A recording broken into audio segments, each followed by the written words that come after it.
Right, so today we are testing Atomic Heart with the RTX 4070 Ti.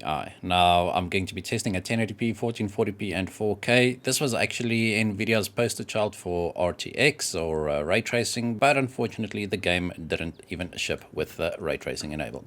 Right, so I'm going to be testing at 1080p, 1440p, and 4K, as I said. Right, so let's start at 1080p. So currently we're on the Atomic preset. Everything is set to max. Just one thing that I would recommend you do is just go into camera shake strength and put this to the lowest number that you can. Otherwise, for me, anyway, this game made me very nauseous, right? So I am playing on the Peaceful Atom difficulty level just for the benchmark sake. All right, let's get the numbers going here.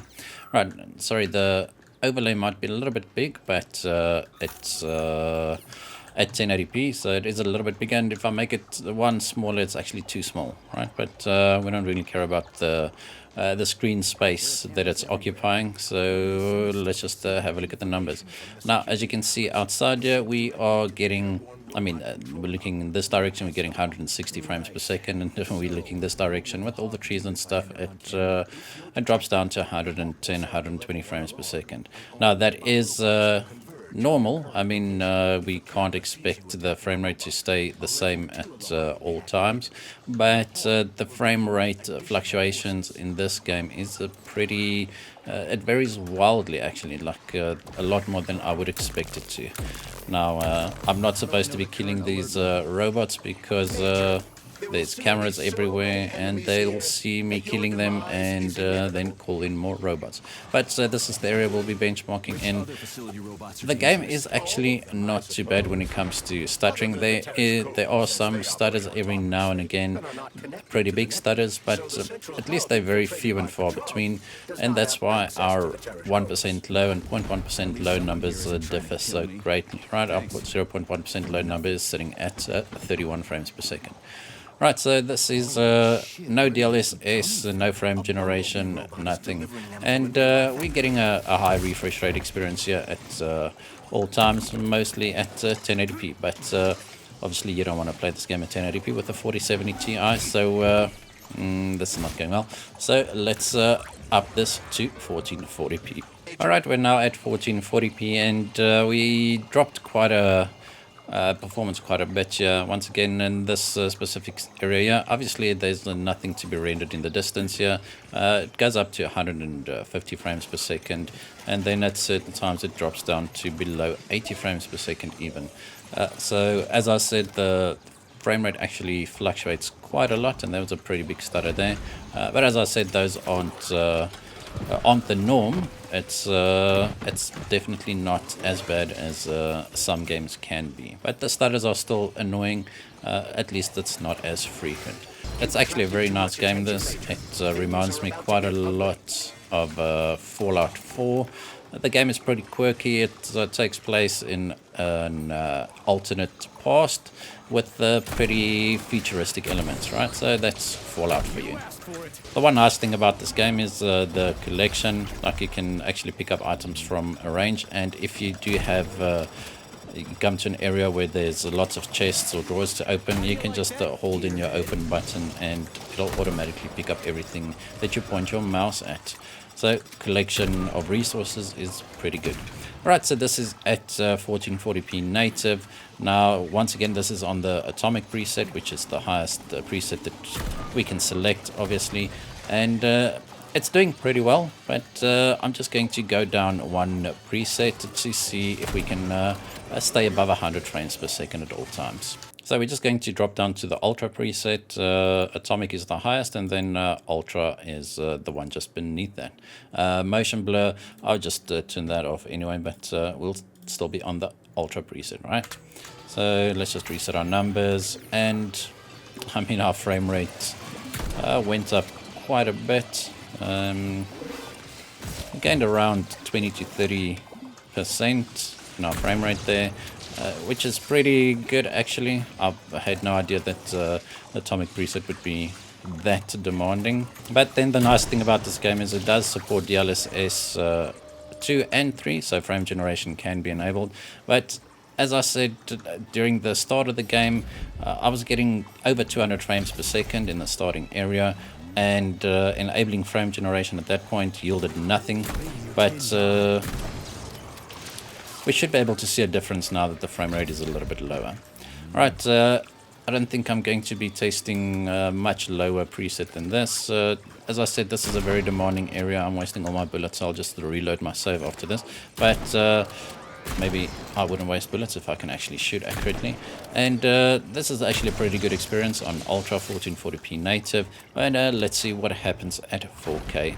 Alright, we're back and now we're at 4K, and even inside the building here we are not able to hit 60 frames per second depending on the direction we're looking at. This is on the atomic preset once again. I must say the game looks extremely good at 4K. The game's lighting and reflection system is also very good. I can understand why people are a little bit upset that it doesn't have ray tracing, because ray tracing would just make it look even better, but it looks very good as it is. Right, if you do see any screen tearing, this is just the capture card. It's capturing even screen tearing. It doesn't support variable refresh rate, so if I do go below 60 frames per second, then the recording also has some tearing. So I don't think this is the preset we should be playing at actually at 4K, unless you are just aiming for a 60 frames per second experience. This is a first person shooter game. It feels okay at 60, but I personally would prefer a higher frame rate. Right, so I'm just going to just do some stuff here, and I think let's just go down to the quality preset. Sorry, I meant ultra preset. Right, so immediately we went from 60 frames per second to 80 frames per second. So the atomic preset definitely demanding, and maybe not really needed unless you enable frame generation and DLSS quality. You can definitely still max out a 165 hertz refresh rate panel, so it's definitely still doable. The game's frame rate cap is actually set to 500. Like, I'm not sure what GPU would be able to hit 500 frames per second, but it is there, right? This is definitely a much better experience. It's a very good experience. The game looks very good, getting around 70-80 frames per second, so that's pretty good, and the graphical fidelity is still pretty good as well. Right, I'm going to drop down one more quality preset. I know I didn't do this at 1080p or 1440p. The reason for that is that this is not a 1080p GPU, so 1080p testing is very limited, and also at 1440p we saw a high enough frame rate to not really be concerned about it. Right, there was a big difference between atomic and ultra, but that was about it, right? So let's go down to whatever the next lower preset is. Right, so the next one is called high, and well, let's see what happens. I mean, we're sitting at 68 frames per second there. Doesn't look like it's changed a whole lot, so doesn't look like there's a big difference between high and ultra. Let's just make sure that it actually did apply. Yeah, we're definitely on the high preset, and not sure exactly what changed. Right, so definitely not that big a jump in performance. Let's just reset our numbers here, and this is quite odd. And there we go. So we're getting, sometimes it seems like we're getting even lower performance than at the ultra preset. So maybe just avoid the high preset. Ultra gives you a pretty good experience on its own, and I think that's going to be it for our native testing. I just need to restart the game again, because if you enable frame generation you have to restart the game.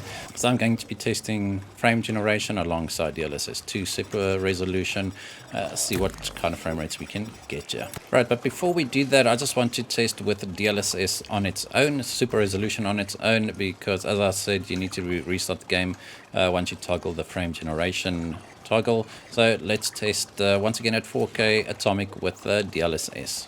All right, we're on the atomic preset again at 4K, and now we just have DLSS super resolution set to quality. Frame generation is still disabled, and let's reset our numbers here.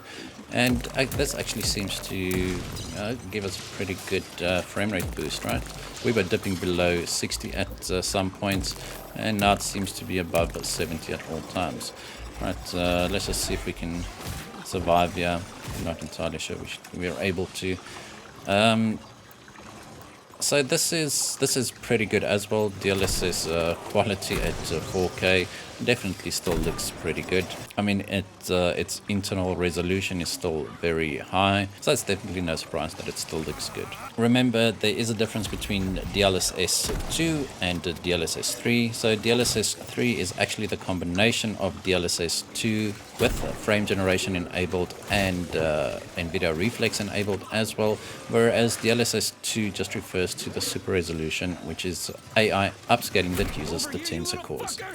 Alright, I'm just going to drop down the quality setting once more. This is pretty much what we had previously without DLSS at the Ultra preset. This is now at Atomic, so let's drop down to Ultra preset and see what kind of frame rates we're getting. Right, so everything else still stays the same. We just dropped down to Ultra, still at 4K, and still DLSS quality. Alright, so now we didn't get that big bump in performance. We're still pretty much where we were with just the DLSS quality on the Atomic preset. It's a bit higher, maybe 10% or so, but I think if you want to play this on the high preset or the ultra preset as we tested earlier, I think native is good enough. You don't need to use DLSS super resolution to get a decent experience on the ultra preset. I just thought we'd get a little bit of a higher performance bump with DLSS super resolution in this specific scenario. Alright, now it's time to test frame generation. Alright, we're back, and now we're at 1440p with the DLSS quality and frame generation enabled. If you just have a look at the presets here, we're still on the Atomic preset now, so the highest preset, and frame generation enabled and DLSS super resolution is set to quality, right? Let's just get our numbers going here, and all of a sudden we're getting like double our frame rate as on the previous setting, right?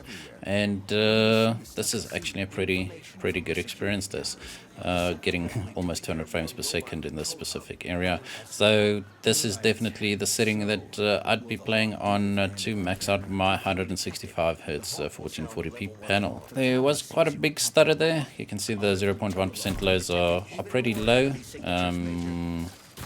Oh well, that's how it is, but you can see that the 1% lows are still pretty high, right? So frame generation can actually help with the stuttering as well. It can't eliminate it completely, but it does help. And also it helps a lot when you are CPU bound as well. So when you're CPU bound and you want a higher frame rate, doesn't really matter what you do. You are bound by your CPU, and your frame rate can't go higher even if you put in a faster graphics card. So the frame generation, with the insertion of these fake AI generated frames, it can definitely speed up the motion fluidity. There's a lot of disagreement with regards to DLSS frame generation. Sure, this does not really show the performance or the raw performance of the GPU, and with that I don't have any issue, but the frame rate that's presented to the user is what is being shown on the screen there, right? So it feels like 140, 160 frames per second on the screen itself. Sure, it does come at a slight input latency penalty.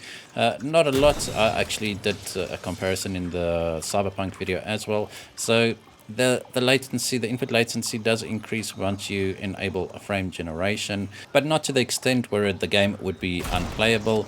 But the biggest thing is you don't get the input latency reduction that usually comes with a higher frame rate. So we had 80 frames per second previously before we enabled frame generation, and that input latency was maybe 30 milliseconds, let's call it 30 milliseconds.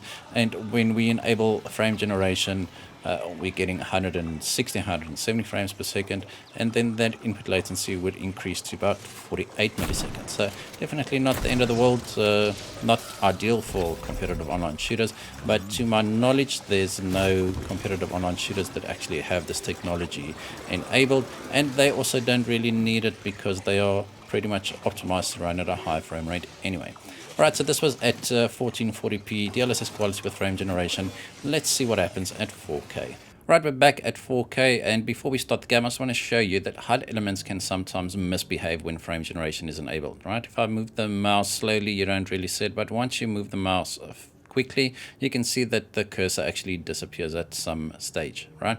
So that is definitely one negative when it comes to frame generation. This game in particular, sometimes there'll be subtitles above players' heads, and that can also become a little bit blurry. Right, but it's not the end of the world during actual gameplay, but the nameplates and the subtitles, like these subtitles at the bottom here, those are fine, but the ones that are displayed in-game, they can become a little bit garbled.